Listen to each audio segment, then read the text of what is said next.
जिज्ञासु मित्रों, बहुत बहुत अभिनंदन है आपका इस लाइव चर्चा कार्यक्रम में।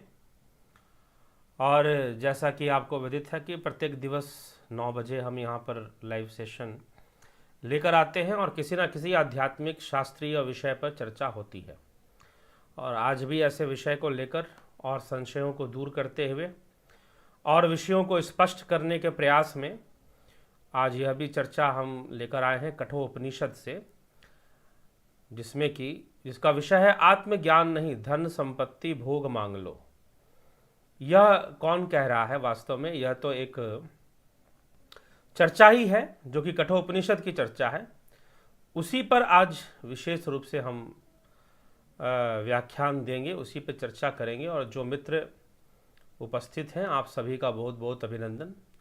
अंत में आप सभी के जो प्रश्न हैं या जो लोग कमेंट कर रहे हैं, उनके कमेंट्स को भी जरूर ध्यान दिया जाएगा, पढ़ा जाएगा। लेकिन अभी जो है हम चर्चा पर चलते हैं। तो आत्मज्ञान नहीं, धन संपत्ति और भोग मांग लो। मनुष्य चाहता ही यही है। और कोई ऐसा कह दे कि धन संपत्ति और भोग मांग लो, तो उससे बड़ा अच्छा अवसर क्या हो सकता है? उससे अधिक अच्छी बात और क्या हो सकती है? वास्तव में हम चाहते ही, हम अगर देवी देवताओं की पूजा करते हैं, मंदिरों में जाते हैं, भगवान की पूजा करते हैं, तो किस लिए करते हैं? हमारा ये जीवन सही हो जाए, रिश्ते नाते सही हो जाए, धन संपदा सही हो जाए, नौकरी चाकरी सही हो जाए। यही तो हमारा उद्देश्य होता है ना। परंतु यहां बात कुछ और है। यहां मांगने वाला धन संपत्ति, विशेष भोग, रिश्ते नाते नहीं मांग रहा। यहां मांगने वाला आत्मज्ञान मांग रहा है। और देने वाला कह रहा है कि नहीं, आत्मज्ञान नहीं, धन संपत्ति मांग लो, भोग विषय मांग लो, लंबी आयु मांग लो, दीर्घायु होने का वरदान ले लो। ये सब जितनी भी चीजें हैं मांग लो, तुम स्वर्ग आदि मांग लो, विश्व विजयी, विश्व सम्राट होने का ले लो, मांग लो। लेकिन आत्मज्ञान जो है वो नहीं मिलेगा। कुछ इस प्रकार की आनाकानी चल रही है, कुछ इस प्रकार की चर्चा चल रही है। और जो बालक है वो याचना में लगा हुआ है कि नहीं, मुझे तो उस तत्व के बारे में बताइए जो सब नष्ट होते हुए भी वह एक तत्व जो नष्ट नहीं होता, सबका पतन होते हुए भी वह एक तत्व जिसका पतन नहीं होता। तो कुछ इस तरह का प्रश्न किया जा रहा है। नचिकेता का प्रश्न है। नचिकेता यमाचार्य से, यमराज से प्रश्न करते हैं। क्या प्रश्न करते हैं? उनका प्रश्न कि ये यम प्रेते विचिकित्सा मनुष्ये अस्तित्वके नायमस्थिति चैके एतद्विद्धामनु शिष्टस्त्वयाहं वराणामेश वरस्तृतीयः।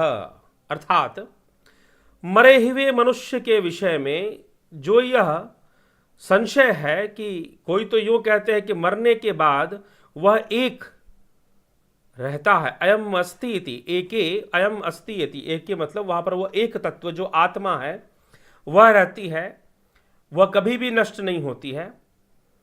और कुछ लोग कहते हैं कि नहीं, सब कुछ नष्ट हो जाता है, ऐसा भी कुछ लोग मान लेते हैं। तो आप इस विषय को समझाते हुए मुझे उस एक तत्व के बारे में समझाएं, मुझे उस आत्मा के बारे में बताएं। तब यमराज उत्तर देते हुए कहते कि दैवेरत्रापि विचिकित्सितम पूरा नहीं सुविज्ञेय मनुरेश धर्म अन्यम वरम नचिकेतो वृणस्व मामोपरोत सीरति मां सृजैनम। अर्थात इसका अर्थ क्या है कि देवता भी इस विषय में भ्रमित रहते हैं कि क्या रहता है और क्या नहीं रहता है। हे नचिकेता, इस विषय में पहले देवताओं ने भी संदेह किया था, क्योंकि यह विषय बड़ा सूक्ष्म है, सहज ही समझ में आने वाला नहीं है। तुम दूसरा वर मांग लो, मुझ पर दबाव मत डालो। इस आत्मज्ञान संबंधी वर को, या फिर जो शाश्वत तत्व है जो कभी परिवर्तित नहीं होता है, उसके बारे में जानने की चेष्टा ना करो। बार बार मुझसे उस विषय में प्रश्न ना करो। हाँ, कुछ और वर मांग लो। देवता भी जिसको ना समझ पाए तुम बार बार उसको समझना चाहते हो और वही समझाने के लिए कहते हो, तो वो ठीक नहीं है, ऐसे वो कहते हैं। फिर आगे कहते हैं, नचिकेता ने फिर आत्म तत्व की कठिनता की बात सुनकर तनिक भी घबराया नहीं और उसका उत्साह भी मंद ना हुआ, वरन उसने और भी दृढ़ता से कहा, दैवे रात्रिपि विचिकित्सितं किल त्वं च मृत्यो यन्न स्विज्ञेयमाथ वक्ता चास्य त्वादृगन्यो न लभ्यो नान्यो वरस्तुल्य एतस्य कश्चित्। मृत्यो हे यमराज, त्वं यत आथत, आपने जो कहा कि अत्र कील देवे अपि, सचमुच इस विषय पर देवता भी विचार किया करते हैं और यह सुविज्ञेय भी नहीं है, इसके सिवा मतलब कि आसानी से जानने योग्य नहीं है। इसके सिवा इस विषय का कहने वाला भी आपके जैसा दूसरा नहीं मिल।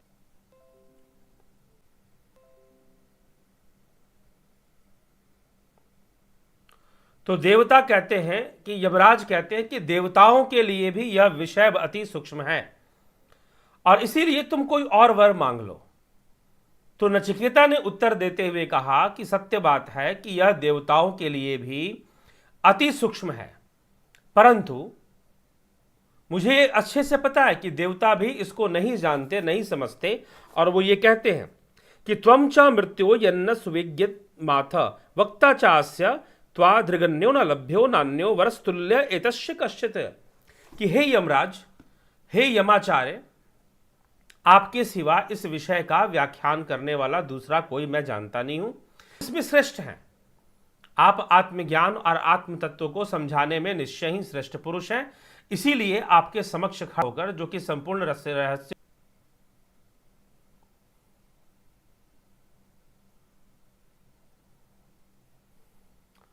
तो यमाचार्य का कहना है कि तुम कुछ और वरदान मांग लो, लेकिन नचिकेता बार बार ये कहते हैं कि नहीं, मुझे तो वही वरदान चाहिए, मुझे तो आत्मज्ञान ही चाहिए, मुझे उस एक आत्म तत्व के रहस्य को ही समझना है।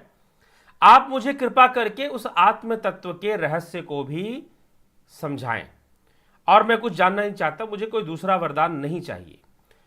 यमराज बार बार कहते हैं कि हट मत करो, यह बहुत ही सूक्ष्म विषय है, इसे देवता भी नहीं समझ पाए, इसीलिए तुम भी इसके प्रति ज्यादा हठी मत ना बनो, कुछ और मांग लो। अभी तुम बालक हो और तुम्हारी अभी उम्र ही क्या है कि इन सब गंभीर विषयों को तुम समझने का प्रयास करो, इसीलिए कुछ और वरदान मांग लो। ये बार बार इस प्रकार की बात जो है यमाचार्य के द्वारा, यमराज के द्वारा नचिकेता को समझाई जाती है।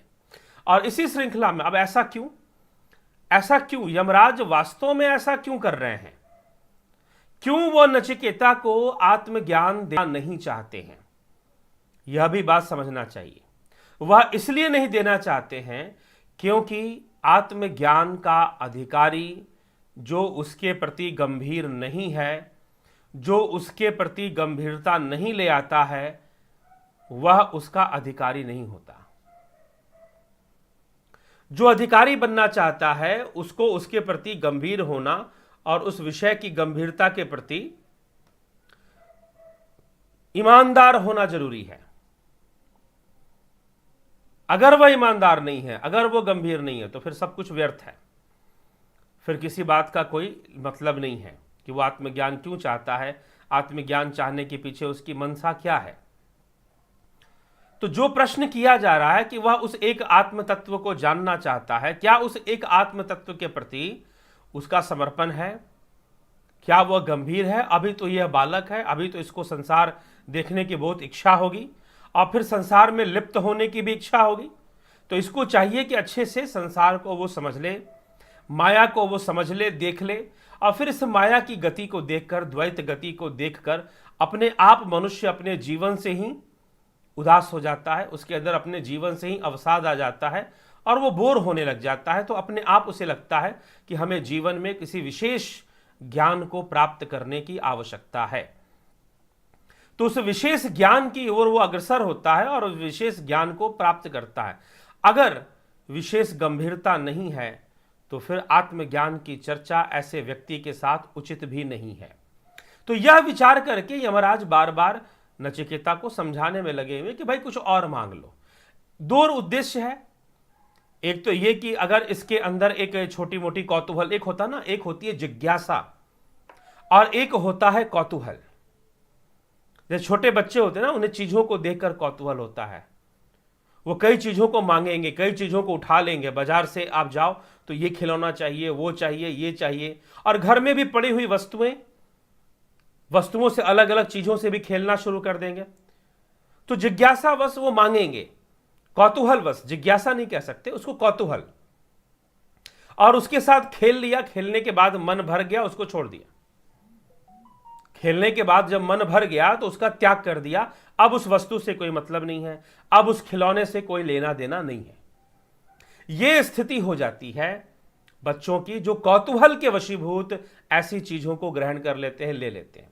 तो वैसे ही यमराज ये जानना चाहते हैं कि मैं नचिकेता को आत्मज्ञान दूं। वैसे तो नचिकेता आरुणी पुत्र है, कोई साधारण पिता का पुत्र भी नहीं है, और निश्चय ही तपस्वी है, ब्रह्मचारी है। तो वैसे तो इसे आत्मज्ञान दिया जा सकता है, परंतु फिर भी अभी उम्र कम है, पता नहीं कितनी गंभीरता से समझता है, नहीं समझता है। इस तरह की चीजें यमाचार्य विचार करते हुए नचिकेता से कहते कि नहीं पुत्र, तुम कुछ और मांग लो, तुम इस समय यह ना मांगो, तुम कुछ और मांग लो, कोई और वरदान मांग लो। नचिकेता कहते कि नहीं, हाँ मैं जानता हूं यह देवताओं को भी सूक्ष्म है, लेकिन इस समय जब मैं आपके पास आया हूं तो आपसे मैं कुछ और क्यों मांगू, क्योंकि इस महान आत्मविद्या या ब्रह्म विद्या कहिए या आत्मज्ञान के सबसे बड़े दाता आप हैं, सबसे बड़े जानकार व्यक्ति आप हैं, जीवन मृत्यु के रहस्य को समझने वाले आप हैं। तो फिर मैं कोई और चीज आपसे क्यों मांगू, आप ही इस रहस्य को भली भांति जानते हैं, तो कृपया करके मुझे आत्म तत्व के रहस्य को समझाइए। जो मृत्यु होने पर भी जो तत्व बदलता नहीं है, परिवर्तन उसके अंदर कभी नहीं आता, वह हमेशा एक रूप ही रहता है, वह सनातन तत्व, उस सनातन का ज्ञान मुझे करवा दीजिए। यह बात यमाचार्य से कह रहे हैं, और यमराज फिर समझाते हुए, फिर मन बदलते हुए, फिर लोभ लालच देते हुए कि यह आत्मज्ञान इसके मन में कितना है, आत्मज्ञान की लालसा या आत्मज्ञान प्राप्त करने की जिज्ञासा, आत्मा को जानने की जिज्ञासा, आत्म तत्व को समझने की जो जिज्ञासा है, यह नचिकेता के अंदर कितनी गहरी है, उसकी परीक्षा लेनी शुरू कर देते हैं। और उसी की परीक्षा लेते हुए कहते हैं, शतायुषः, सैकड़ों वर्षों की आयु ले लो। क्या ले लो? सैकड़ों। मैं यमराज हूं, मेरी इच्छा के बिना किसी की मृत्यु नहीं होती है, तो तुम सैकड़ों वर्षों की आयु ले लो, 500 वर्ष रह लो, 1000 वर्षों तक जीवित रह लो। ये यमराज ने नचिकेता से कहा कि सैकड़ों वर्षों की आयु ले लो, बेटे और पोतों को ले लो, अच्छे अच्छे पुत्र ले लो, पत्नियां ले लो सुंदर, बहु पशु, बहुत से गौ आदि पशु आदि धन को ले लो, पशुधन गौधन को ले लो, हस्ति हिरण्यम आयतनम, भूमि के बड़े विस्तार, हस्ति हिरण्यम, हाथी स्वर्ण को ले लो, अश्वान वृंडश्व, घोड़ों की मांग कर लो, अच्छे घोड़े ले लो, उम्दा गुणवत्तापूर्ण जो घोड़े होते हैं उनको ले लो, भूमि ले लो, चाहो तो पूरा विश्व का साम्राज्य ही ले लो, मांग लो, तुम स्वयं भी जितने वर्षों तक चाहो उतने वर्षों तक जीते रहो, इच्छा मृत्यु ले लो। इच्छा मृत्यु का वरदान देने के लिए यमराज नचिकेता को तैयार है, सैकड़ों वर्षों की आयु देने के लिए तैयार है, गौधन देने के लिए तैयार है, जितना भूमि चाहिए उतना ले लो, चाहे तो पूरे विश्व का साम्राज्य ही ले लो।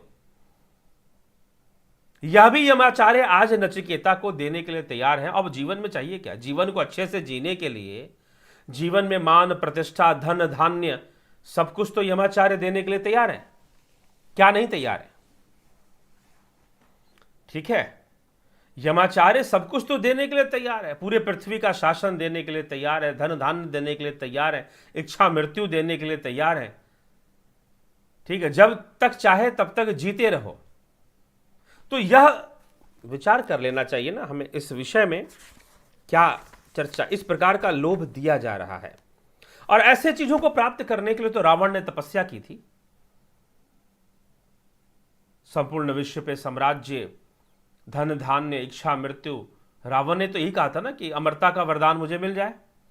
रावण ने कठोर तपस्या की थी, जिसके दम पर लोग कहते हैं रावण बहुत बड़ा तपस्वी है। लेकिन ये नचिकेता आज सब मिल रहा है। यमराज कह रहे हैं कि भाई मेरी इच्छा के बिना तो कोई मरता नहीं, तो फिर तो मृत्यु, इच्छा मृत्यु का वरदान ले लो। पृथ्वी का साम्राज्य ले लो, पशुधन गौधन ले लो, जितना चाहो उतना ले लो, सब कुछ यमाचार्य देने को तैयार है। आगे क्या चर्चा चलती है कि हे नचिकेता एत तुल्यम यदि मन्यसे वरम वृष्व वितम चीर जीविकाम च महाभूमो नचिकेतस त्वमेधि कामनाम त्वा काम भाजम करोमि। अर्थात हे नचिकेता, वित्तम, वित्तम माने धन, वित्तम चीर जीविकाम, धन संपत्ति और अनंत काल तक जीने के साधनों को ले लो। यदि तुम इस आत्मज्ञान विषयक वरदान के समान वर मानते हो तो मांग लो और तुम इस पृथ्वी लोक में बड़े भारी सम्राट बन जाओ। पूरे पृथ्वी का साम्राज्य तुम्हारे पास आ जाए, तुम्हारा ही शासन चलेगा पूरी पृथ्वी पर।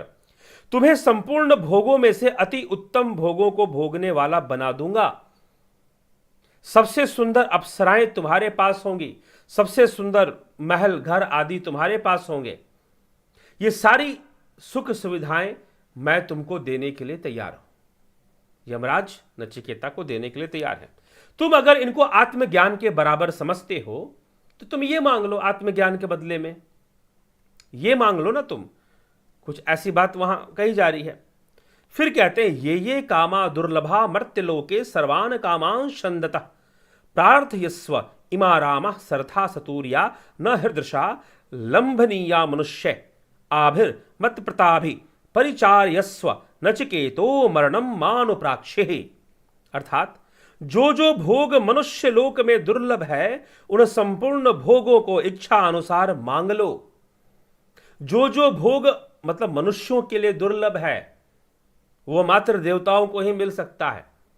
अगर तुम उन भोगों को भोगना चाहते हो तो हे नचिकेता उन भोगों को भी मांग लो। जो जो भोग मनुष्य लोक में दुर्लभ है उन संपूर्ण भोगों को इच्छा अनुसार मांग लो। रथ और नाना प्रकार के बाजों के सहित इन स्वर्ग की अप्सराओं, सरथा सुतरिया ईमा रामा, स्वर्ग की अप्सराओं मनुष्यों को ऐसी स्त्रियां निसंदेह अलभ्य हैं।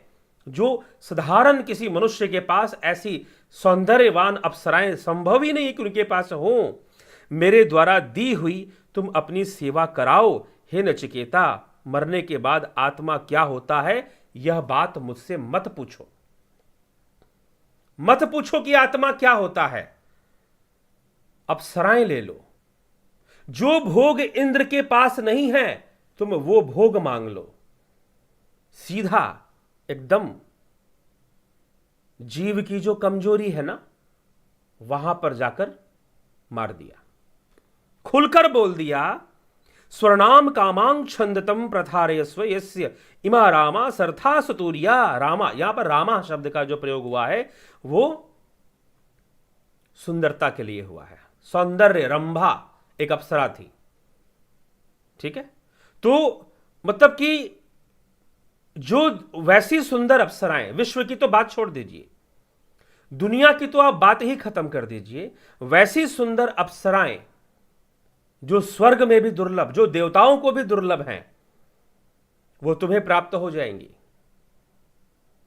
वो ऐसा सुंदर महल जो वैकुंठ भी ना हो वैसा सुंदर, जो इंद्र की अमरावती भी उतनी सुंदर ना हो, वैसी तुम्हारी राजधानी हो जाएगी। संपूर्ण विश्व का साम्राज्य तुम्हारे पास होगा। तुम विश्व सम्राट कहलाओगे। तुम पूरे विश्व पर शासन करोगे और तब तक करोगे जब तक तुम करना चाहो। जब तक तुम करना चाहो। मेरे वरदान से कोई तुम्हें कभी पराजित नहीं कर पाएगा, कोई तुम्हें कभी हरा नहीं पाएगा। यमाचार्य नचिकेता को इस प्रकार वरदान देते हुए कहते हैं तुम विश्व विजयी हो जाओगे और तुम्हारे पास ऐसे भोग होंगे जो स्वर्ग आदि देवताओं को लिए भी दुर्लभ हैं। ऐसे भोग तुम्हें प्राप्त हो जाएंगे, कर लो। और क्या चाहिए जीवन के भीतर? सब कुछ तो मिल ही रहा था ना नचिकेता को। लेकिन यमाचार्य कहते हैं कि सब ले लो, लेकिन ये आत्मज्ञान की बात मुझसे मत करो। मत पूछो कि आत्मा क्या है, मत पूछो कि आत्म तत्व क्या है, मत पूछो कि वह शक्ति कौन सी है जिसकी मृत्यु नहीं होती है, जो परिवर्तनशील नहीं है, जो नष्ट नहीं होती है। मत पूछो। ये बार बार यमाचार्य कहते हैं कि ये सवाल मत करो, बाकी जो चाहिए ले लो, ले जाओ। तो इस प्रकार से यमाचार्य नचिकेता को समझाते हुए कहते हैं।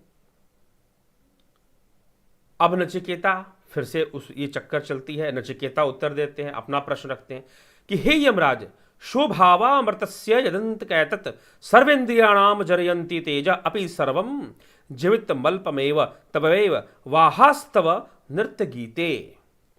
अर्थात हे यमराज, हे सबका अंत करने वाले यमराज, आपने जिन भोग्य वस्तुओं की महिमा के पुल बांध दिए हैं वे सभी क्षणभंगुर हैं।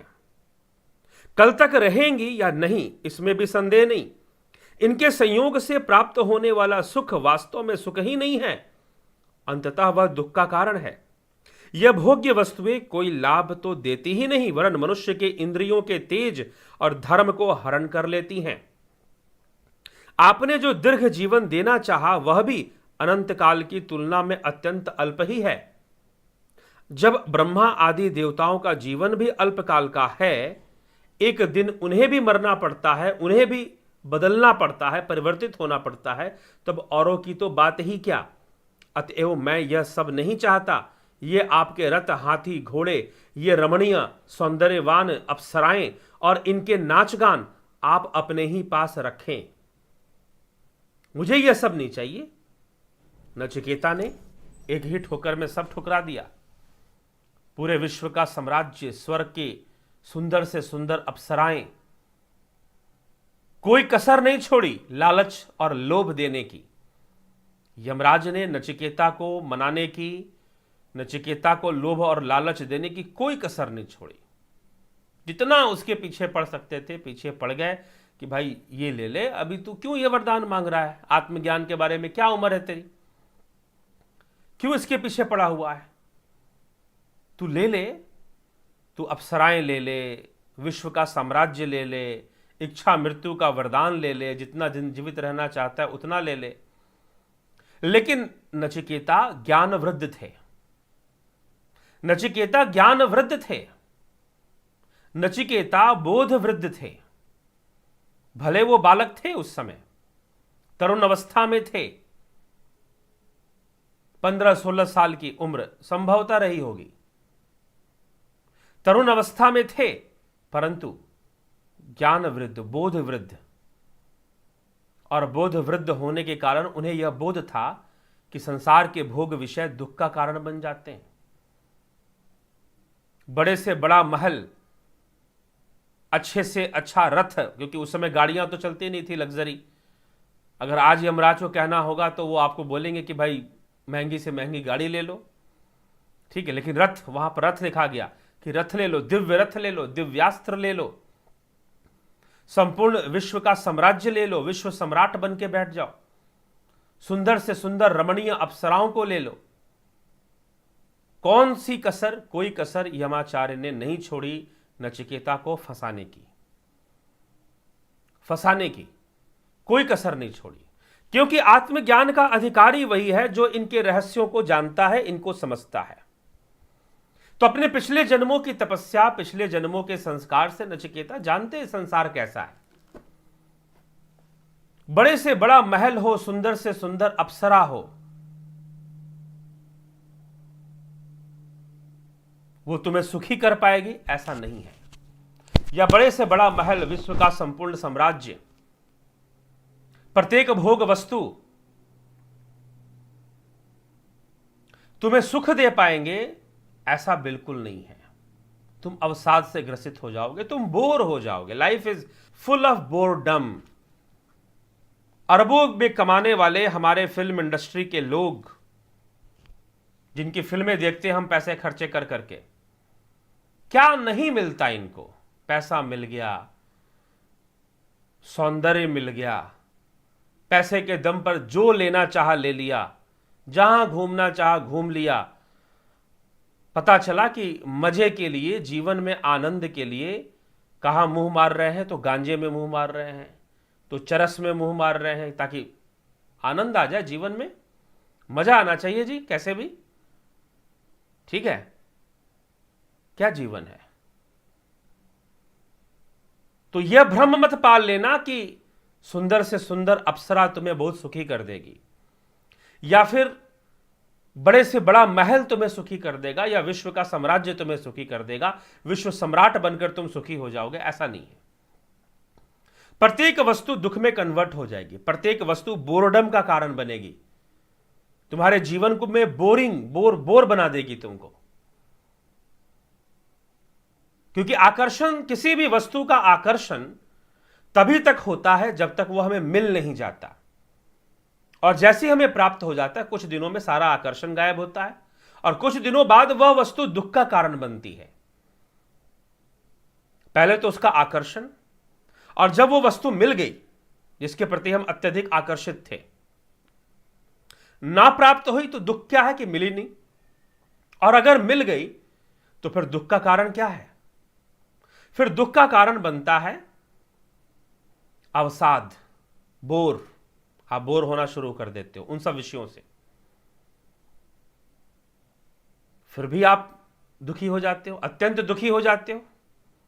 तो नचिकेता वही उत्तर दे रहे हैं कि मैं इन वस्तुओं के रहस्य को जानता हूं, क्योंकि नचिकेता बोध वृद्ध हैं। बोध वृद्ध हैं अर्थात उनकी जो समझ है वो वृद्धों जैसी समझ है। भले ही वो बालक हैं, लेकिन अपने पिछले जन्मों की तपस्या, साधना, संस्कार से उनकी जो समझ है वो वृद्धों वाली समझ है। और वो वही बात कर देते हैं कि क्या बात कर देते हैं नचिकेता, क्या कह देते हैं? शुभावा मर्तस्य इदं कैतत सर्वेंद्रियाणाम जरयंती तेज, कि हे सबका अंत करने वाले यमराज, आपने जिन भोग्य वस्तुओं की महिमा के पुल बांधे हैं वे सभी क्षणभंगुर हैं। कल तक रहेंगी या नहीं इसमें भी संदेह है। उनका सुख रहेगा कि नहीं, वस्तु रहे, हो सकता है वस्तु का सुख ना रहे। प्राप्त होने वाले सुख वास्तव में सुख ही नहीं है, वह दुख में परिवर्तित हो जाएंगे। ये भोग्य वस्तुएं कोई लाभ तो दे ही नहीं पाएंगी। ये आपके रथ आदि वाहन और ये अप्सराएं नाच गान आपके पास रहें, मुझे नहीं चाहिए। ये आप अपने पास रखो। आपके पास जितनी अप्सराएं हैं, जितना भोग विषय है, आप अपने पास रखिए, क्योंकि आप आत्म तत्व को जानने वाले, जीवन मृत्यु के रहस्य को जानने वाले, आपके पास भोग रहे भी तो आप उन भोगों में लिप्त नहीं हैं। भोग भी उन्हीं के पास रहने चाहिए जो निष्काम रहना जानते हैं। भोग उन्हीं के पास रहने चाहिए जो, क्योंकि वो उनका कभी नुकसान नहीं कर सकते। आगे फिर नचिकेता कहते हैं, न वित्तेन तर्पणीयो मो लपस्यामहे वित्त मद्राक्षम श्यामो याव दिश शशि त्वम वरस्तु में वर्णीय स एव। मनुष्य धन से कभी भी तृप्त नहीं किया जा सकता, जबकि आपके दर्शन पा लिए हैं, धन को पा लेंगे, पा ही लेंगे। आप जब तक शासन करते रहेंगे हम जीते ही रहेंगे। मेरे मांगने लायक वर तो वह आत्मज्ञान ही है। नचिकेता देखो कितना चालाक है। नचिकेता बड़ी चालाकी से तर्क दे रहे हैं, और यहां पे क्या कह रहे हैं?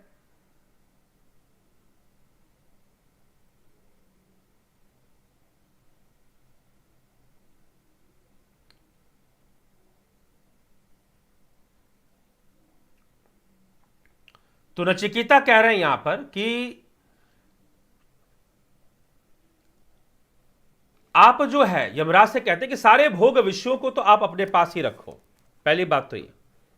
फिर कहते हैं, न वित्तेन तर्पणीयो मनुष्यो लपस्यामहे वित्त भद्राक्षम चेतत्वा ज्विष्यामो यावदिश शशि त्वम वस्तु में वर्णीय स एव। मनुष्य धन से कभी भी तृप्त नहीं हो सकता, जबकि आपके दर्शन पा लिए। मैंने आपके दर्शन पा लिए, मैंने आपके दर्शन पा लिए हैं, मैंने आपके दर्शन को प्राप्त कर लिया है और आपको प्रसन्न भी कर लिया है। तो निश्चय ही जब तक मेरी इच्छा नहीं होगी तब तक आप मुझे मृत्यु नहीं देंगे। तो इच्छा मृत्यु तो मुझे वैसे प्राप्त हो गया ना। और रही बात धन धान्य, आपके दर्शन प्राप्त कर लेने के बाद आपकी कृपा से मेरे पास धन धान्य भी आ जाएगा। धन धान्य की भी कोई कमी मुझे नहीं होने वाली, मुझे पता है। हे यमराज, जो आप मुझे यह सब लोभ दे रहे हैं कि सुंदर से सुंदर अप्सराएं ले लो, धन धान्य ले लो, अरे यह सब तो मुझे वैसे भी मिल जाएगा। क्योंकि मैं आप तक जो पहुंच गया हूं, मैं आप तक पहुंच गया हूं, तो दो तर्क दिए। एक तर्क नचिकेता ने क्या दिया कि यह सब क्षणभंगुर है, इन सब चीजों से जीवन सुखी नहीं होता है, उल्टा यह सब दुख का रूप धारण कर लेते हैं, इसीलिए इनमें आसक्ति नहीं रखनी चाहिए, यह आपकी ही शिक्षा कहती। और दूसरी बात कि जब मैंने आपके दर्शन कर लिए हैं तो अब यह सब मेरे लिए दुर्लभ नहीं है, चाहे वो सुंदर से सुंदर अप्सराएं हों, चाहे धन धान्य हो, चाहे पशुधन हो, चाहे वो विश्व का साम्राज्य हो, यह मेरे लिए अब दुर्लभ नहीं है, क्योंकि मैंने आपको प्रसन्न कर लिया है। और जब आप प्रसन्न हो गए हैं तो यह सब तो मुझे वैसे ही मिल जाएंगे, इसके लिए मुझे प्रयास करने की कोई जरूरत ही नहीं है। इसलिए हे यमराज, आप मुझे वही वरदान दीजिए कि मुझे आत्मा का ज्ञान करवाइए, आत्म तत्व का ज्ञान करवाइए, उस एक तत्व को मुझे बताइए कि वह एक तत्व कौन है।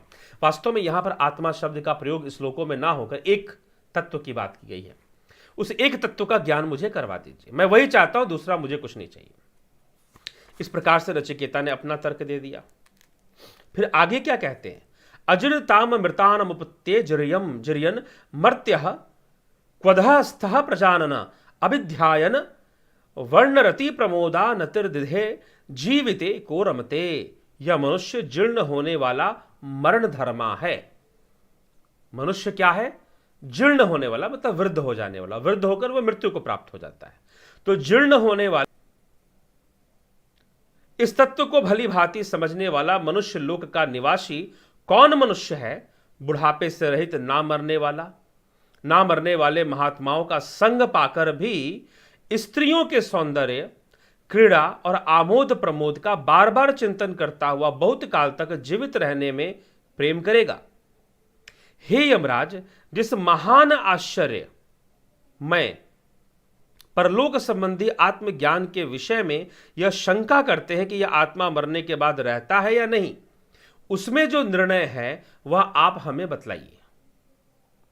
जो यह गूढ़, अत्यंत गंभीरता को प्राप्त हुआ वर है, इसमें दूसरा वर नचिकेता नहीं मांगता है। मुझे दूसरा वरदान मुझे नहीं चाहिए, क्योंकि कोई भी वस्तु दीर्घकाल तक रहने वाली नहीं है, चाहे सुंदर स्त्री हो।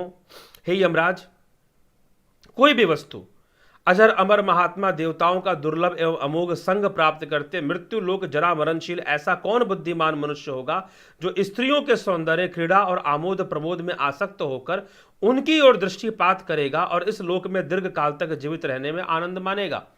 क्योंकि कोई भी वस्तु आनंद देने वाली दीर्घ काल तक है नहीं, सब क्षणिक आनंद देने वाले हैं, क्षणिक सुख प्रदान करने वाले हैं, सब दुख का कारण बनने वाले हैं। इसलिए वो बुद्धिमान नहीं है कि जो आत्मज्ञान को छोड़कर यह सब मांगे। और वैसे भी जब मुझे यह सब प्राप्त ही होने वाला है, तो मैं ये सब क्यों मांगू? नचिकेता साथ में यह भी कह देते हैं कि भाई यह सब तो मुझे प्राप्ति हो जाएगा आपके दर्शन से, आपकी कृपा से, तो मुझे यह सब नहीं चाहिए। आप मुझे आत्मज्ञान की चर्चा करके सुनाइए, मुझे आत्मज्ञान को प्राप्त करना है, आत्मज्ञान मुझे चाहिए। तो ये चर्चा चलती है किसके बीच में? यमराज और नचिकेता के बीच में। तो हे यमराज, मुझे आप दूसरा कोई वरदान मुझे नहीं चाहिए।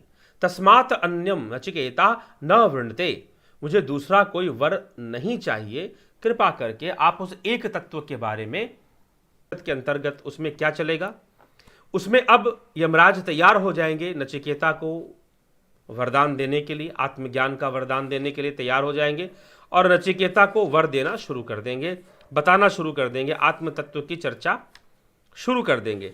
तो वो भी चर्चा बड़ी ही सुंदर है। तो किस प्रकार से चर्चा द्वितीय वल्ली के अंदर, ये प्रथम वल्ली समाप्त हो गई जिसमें कि यमाचार्य और नचिकेता का संवाद है। नचिकेता को मृत्यु दान कर देना, मृत्यु को दान किया गया पिता के द्वारा, आरुणि के द्वारा, उद्दालक ऋषि के द्वारा।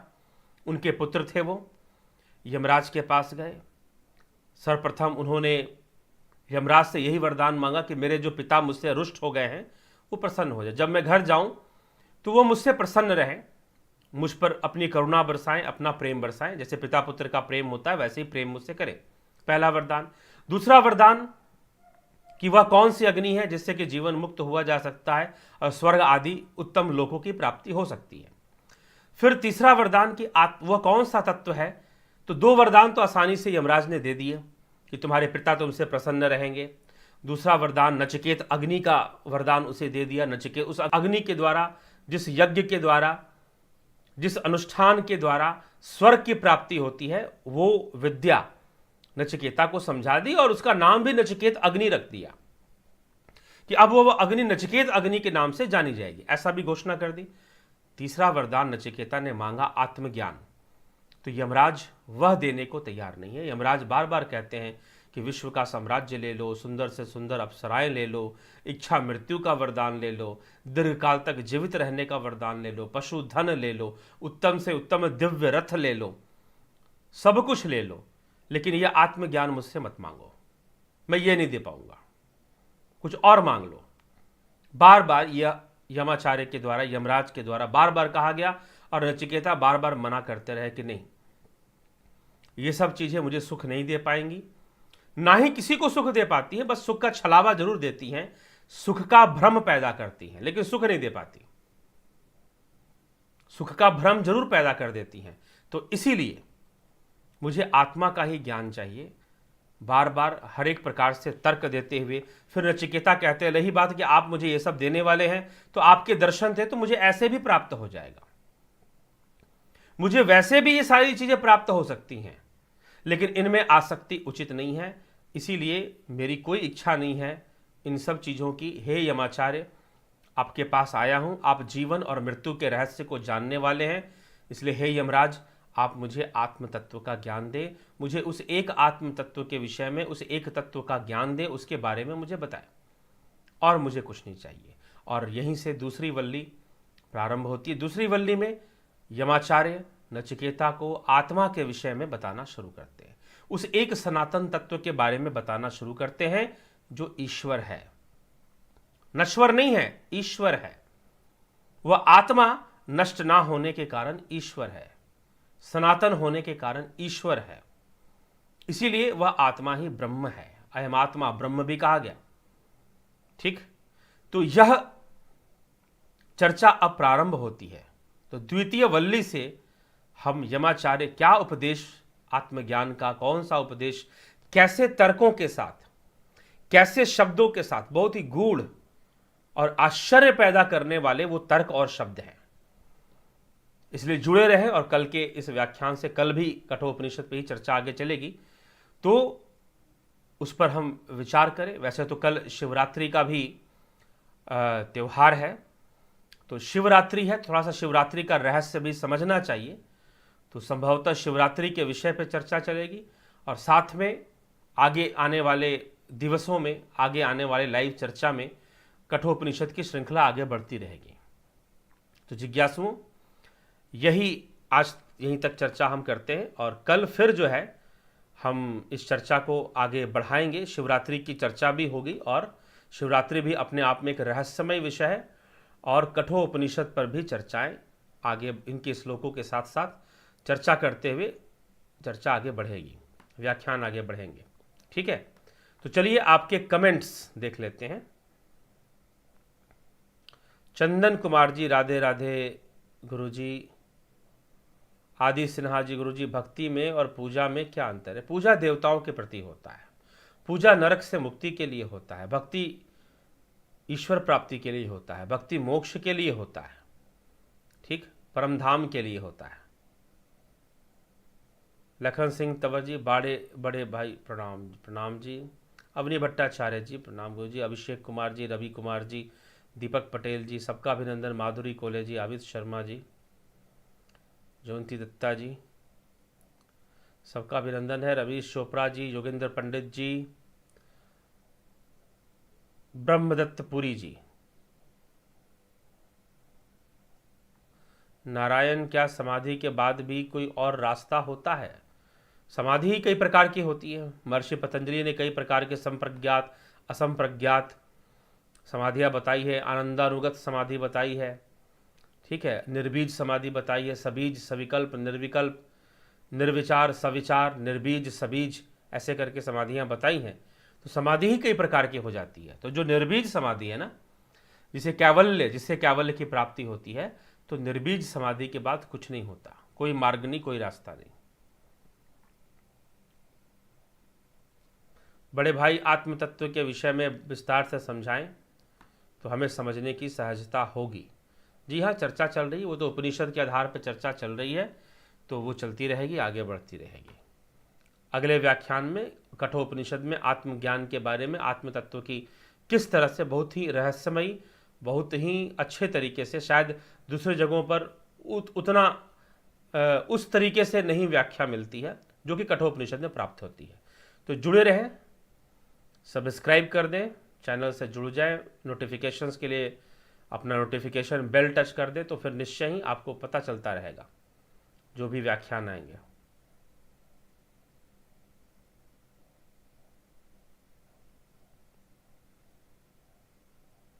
नचिकेता की पात्रता है कि नहीं, वो जानने के लिए यमराज, हाँ जी हाँ, पात्रता जानने के लिए ही यमराज मना कर रहे थे।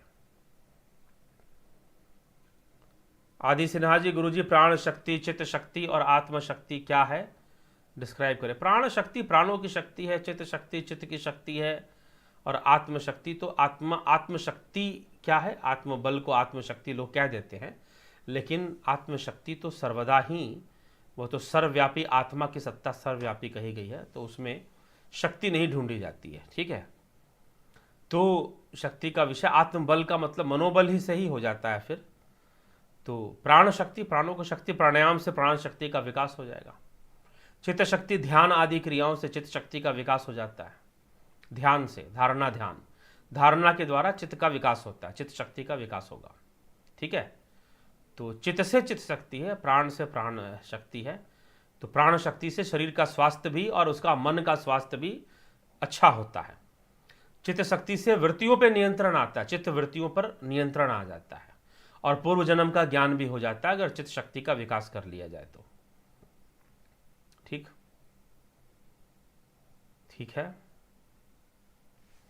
तो माला शर्मा जी, देवरतन बलदावा जी, अमित शर्मा जी,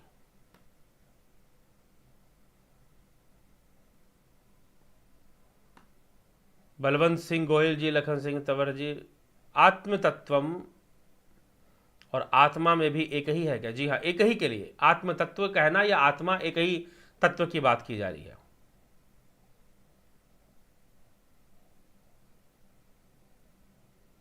षड शास्त्र सहित बृहद सूत्र पर पढ़ने के लिए कोई शास्त्र बताएं। हाँ, कई अब तो अलग अलग है, न्याय सूत्र, पतंजलि का योग सूत्र तो बहुत आसानी से मिल जाता है, ब्रह्म सूत्र भी मिल जाएगा, पढ़ना चाहिए, मिल तो सब जाएगा, सांख्य सूत्र भी, न्याय सूत्र भी, वात्स्यायन का न्याय सूत्र मिल जाएगा, तो यह सारी चीजें पढ़नी चाहिए।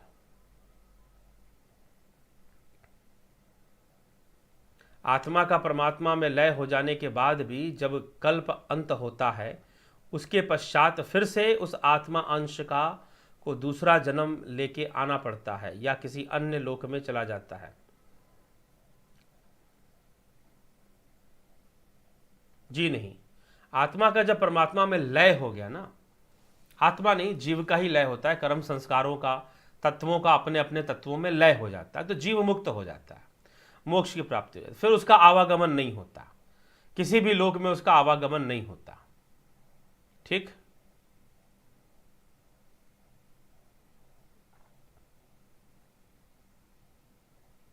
संसारिकता में आत्म शांति नहीं मिलती, संसारिकता में नहीं मिलती, लेकिन संसार में ही मिलती है, कहीं बाहर नहीं जाना पड़ेगा, संसार छोड़ के कहां जाओगे।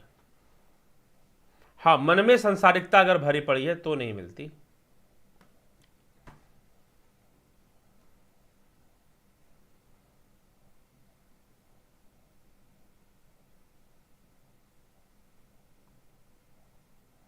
जीव, जैन नारायण जांगीर जी, जीव परमात्मा का अंश है, फिर भी संसार में आकर शरीर में आसक्त होने का कारण जीव अविद्या अज्ञानी होता है, यह कभी जीव की है, आत्मा की जिज्ञासा जीव को बढ़ती है, तब परमात्मा की तरफ जीव। जी हाँ, बिल्कुल सही कह रहे हैं।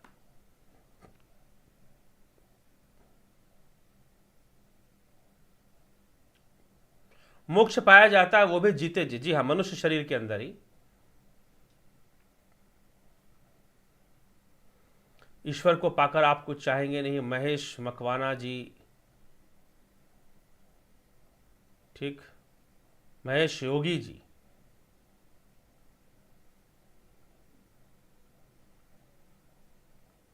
महेश योगी जी बहुत। चलिए, सुवर्णा चिटकुवार जी, राम राम जी, राम राम आपको भी। चलिए ठीक है, पृथ्वीराज चौहान जी, महेश मकवाना जी, आप सबका बहुत बहुत अभिनंदन रहा इस में, और आपके कमेंट।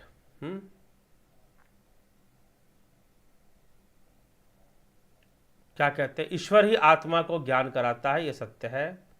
परम पूज्य आदरणीय गुरु जी जगत नारायण जी, ठीक है जी। जेएसपी बड़े भाई, ये परम तत्व, आत्म तत्व, शब्द ब्रह्म भगवतम क्या है, ये सब आत्मा ही है क्या? जी हाँ, आत्मा ही है, वो एक ही मूल तत्व है।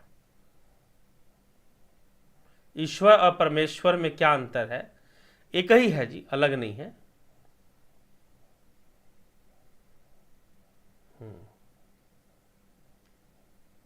ईश्वर हर जगह मौजूद है, देखने के लिए दिव्य दृष्टि प्राप्त करनी होगी। ठीक है, दिव्य दृष्टि प्राप्त करनी होगी ईश्वर को देखने के लिए। देखिए, वास्तव में वो इस प्रकार के दर्शन का विषय नहीं है, क्योंकि जो भी दिखेगा, क्योंकि देखना इंद्रिय वर्ग काम है, इंद्रिय काम है, चाहे वो सूक्ष्म शरीर में हो चाहे स्थूल शरीर में हो। ध्यान रखिएगा, सूक्ष्म शरीर में भी इंद्रियां हैं। यही तो समस्या है ना, कि यह सूक्ष्म शरीर का निर्माण कैसे होता है, सूक्ष्म शरीर के उपादान कौन है, अंग कौन है। तो उसमें इंद्रियां भी आती हैं, पंचभूत भी आते हैं, अंतःकरण चतुष्टय भी आता है। ठीक है, तो सूक्ष्म इंद्रियों से जो देखा जाता है, वास्तव में वही दिव्य दृष्टि का विषय है, वही दिव्य दृष्टि का विषय। इसीलिए भगवान कृष्ण ने भी अर्जुन को जो दिखाया उसे सगुण कहा, उसे निर्गुण नहीं माना, उसे क्या माना? सगुण कहा 12वें अध्याय में, कि मेरे इस सगुण रूप को, योग मैश्वरम पश्य में, योग मैश्वरम, योग सिद्धि, योग ऐश्वर्य की बात की जा रही है, योग ऐश्वर्य रूप, योग सिद्ध रूप श्री कृष्ण ने अर्जुन को दिखाया था। यह श्री कृष्ण स्वयं कह रहे हैं। ना हो तो आप इनके अर्थों पे चले जाए, जो संस्कृत के अंदर जो श्लोक लिखे जा रहे हैं और उनके जो अर्थ हैं, उनका सही से आप अर्थ निकाल लीजिए, पता चल जाएगा आपको। योग मैश्वरम मतलब योग ऐश्वर्य रूप की बात वहां पर भगवान कृष्ण कर रहे हैं। तो वो अर्जुन को दिव्य दृष्टि से, वो स्थूल दृष्टि से देख नहीं सकता ऐसे रूप को, तो दिव्य दृष्टि से वो दिखाया था।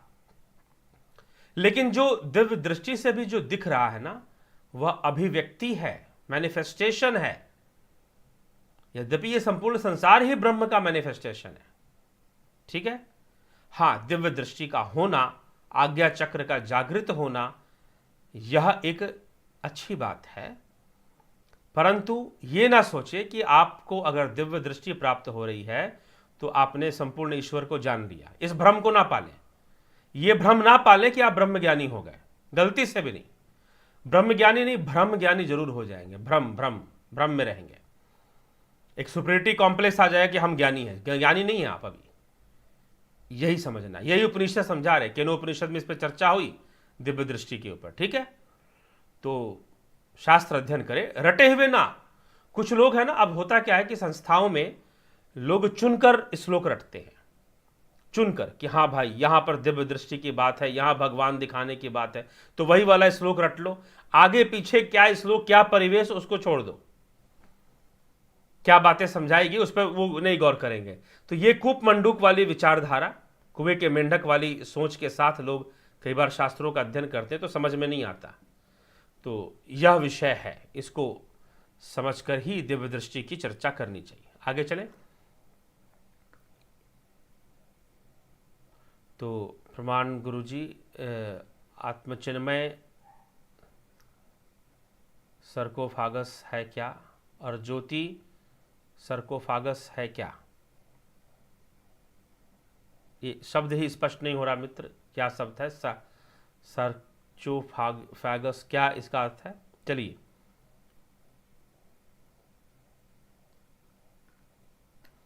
हाँ, अगले चैप्टर में ही चर्चा आ जाती है। नयमात्मा प्रवचन लभ्यो ना मिथ्या ना बहुना श्रुतेन, ये कह दिया गया, बिल्कुल सही बात है।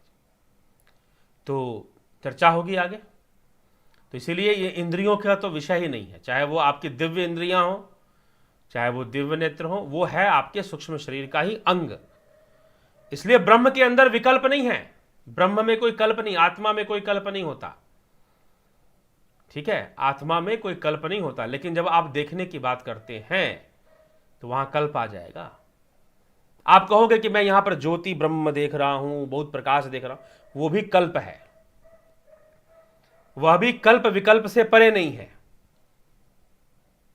ठीक है, वह भी कल्प विकल्प से परे नहीं है।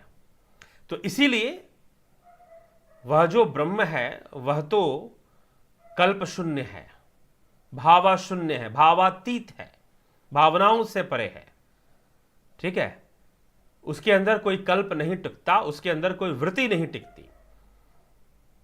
तो जितनी भी वृत्तियां हैं ना, चाहे आपके भगवान से प्रेम की वृत्ति हो, गुरु से प्रेम की वृत्ति हो, सब तो वृत्ति है, सब तो वृत्ति, हां सात्विक वृत्ति है, हम ये कह सकते हैं। लेकिन अंत में उन वृत्तियों का भी निरोध करना पड़ता है, उनको भी खत्म करना पड़ता है। ठीक है, तो इसलिए कोई भी अभिव्यक्ति ब्रह्म का शुद्ध स्वरूप नहीं होता, चाहे आप दिव्य दृष्टि से कुछ देख रहे हो या ना देख रहे हो, वो ब्रह्म का शुद्ध स्वरूप नहीं है। बस इतना मैं कहना चाहता हूं। कई लोग ये मान लेते हैं कि कई जगह वो साधनाएं करते हैं तो वो भ्रिकुटी के मध्य कुछ हो गया, कुछ दिख गया। दिखता है, बहुत लोगों को दिखता है, अनेकों लोग हैं जिनको दिखता है। ये मत सोचे कि कोई किसी खास संस्था से जुड़ा है उन्हीं को दिखता है, जी नहीं। लेकिन दिखना अच्छी बात है, परंतु वह ब्रह्म नहीं है पूर्णता, उसे आप शुद्ध ब्रह्म की संज्ञा नहीं दे सकते। बस इतना ही मैं कहना चाहता हूं। चलिए, टीएन पांडे जी, वर्षा सचदेव जी, पृथ्वीराज चौहान जी, आपका बांटने का तरीका बहुत आनंद देता है गुरु जी। चलो जी, अच्छी बात है, आपको आनंद आया तो लेते रहें आनंद, जुड़े रहें, बने रहें, और भी लोगों को प्रेरित करें कि आनंद लेने के लिए जरूर जुड़े। बड़े भाई, स्वाध्याय, अध्यात्म और तत्व ज्ञान ये भी क्या एक ही है क्या? जी नहीं, अलग अलग है, बिल्कुल अलग अलग है। ठीक है, इनका अर्थ अलग अलग है। क्रिया रूप में ये एक हो सकते हैं, क्रिया रूप में ये एक हो सकते हैं, लेकिन इनका अर्थ अलग अलग है। ठीक है, वास्तव में स्वाध्याय जो है वह साधना का प्रारंभ है, ठीक है ना, प्रारंभ है। अध्यात्म कहते हैं उस आत्मा के लिए, सेल्फ नॉलेज ऑफ सेल्फ के लिए अध्यात्म कहा, ज्ञान के लिए अध्यात्म कहा जाता है। अध्यात्म ज्ञान नित्यत्वम तत्व ज्ञानार्थ दर्शनम, अध्यात्म ज्ञान के द्वारा तत्व ज्ञानार्थ दर्शनम, तत्व ज्ञान के अर्थ स्वरूप दर्शन को प्राप्त होना। मतलब कि दर्शन मतलब उसकी फिलॉसफी को समझ लेना अच्छे से। तत्व ज्ञानार्थ दर्शनम एतद ज्ञानमिति, यह सब ज्ञान का विषय है। प्रोक्तम अज्ञानम यह तो अन्यथा, इसके अन्यथा जो कुछ भी है वह अज्ञान है। श्री कृष्ण भगवान श्रीमद् भगवद गीता में ऐसा कहते हैं। तो स्वाध्याय, स्वाध्याय मतलब अपने मन की ओर जाइए, अपनी ओर यात्रा शुरू कीजिए, देखिए आपके भीतर क्या क्या चलता है, यह स्वाध्याय है। वह शास्त्रों के अध्ययन से भी होता है स्वाध्याय, गीता के अध्ययन से भी हमें स्वयं के बारे में बहुत सारी बातें पता चलती हैं। पतंजलि योग सूत्र पढ़ने तो पूरे मन की परतों को खोल खोल के महर्षि पतंजलि ने रखा है वहां पर, तो अपने बारे में बहुत सारी चीजें पता चलती हैं। ठीक है, तो स्वाध्याय, और फिर है अध्यात्म। अध्यात्म आत्मा की शक्ति ही अध्यात्म है। कुछ लोग कहते हैं यहां पर नहीं, आत्मा का अध्ययन करना अध्यात्म है। थोड़ा सा इतना भी सम्मोहित नहीं रहना चाहिए आदमी को, थोड़ी सी एटाइमोलॉजी देख लेनी चाहिए। अधि आत्मनः, अध्यात्म, धी माने ऊर्जा, शक्ति। तो जो आत्म शक्ति है, आत्मा का जो आधार है वह ब्रह्म ही है, जिससे सब कुछ पैदा होता है और सब कुछ लीन होता है, जिसमें सब कुछ लय हो जाता है, वह एक ब्रह्म ही है। तो वही आत्मा है। तो वह अध्यात्म का अर्थ उस ब्रह्म की ओर संकेत करता है।